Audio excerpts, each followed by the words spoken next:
Suite au fiasco de la dernière mission, notre équipe a été suspendue. Woods est venu nous voir pour nous débriefer. Selon lui, le message transmis par Adler pointait vers une planque abandonnée du KGB en Bulgarie. Une base temporaire d'où on pourrait enquêter sur cette affaire de Panthéon. Étrangement, Adler avait été mis à pied, accusé de divers méfaits juste après avoir fouillé les dossiers sur le Panthéon au sein de la CIA. Quelque chose clochait, et on allait creuser cette piste jusqu'au bout. On devait tout faire pour retrouver Adler. Lui seul détenait les clés pour la suite. Notre seule piste, c'est Vati Dumas. Elle avait accepté de me rencontrer à Avalon. Au lieu de rendez-vous, des informations m'attendaient sur un courtier de la guilde, Yannick Dufour, qui organisait une petite fête sur son yacht. La mission, l'éliminer proprement, sans faire de vagues. Pour ça, j'avais un point d'observation parfait, le sommet de l'église. Je me suis donc glissé vers le clocher en silence, éliminant méthodiquement ceux qui auraient pu me repérer.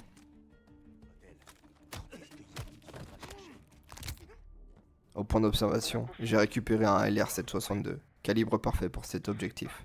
Une fois en place, j'ai repéré ma cible en pleine conversation téléphonique. Dès qu'il a raccroché, j'ai appuyé sur la gâchette.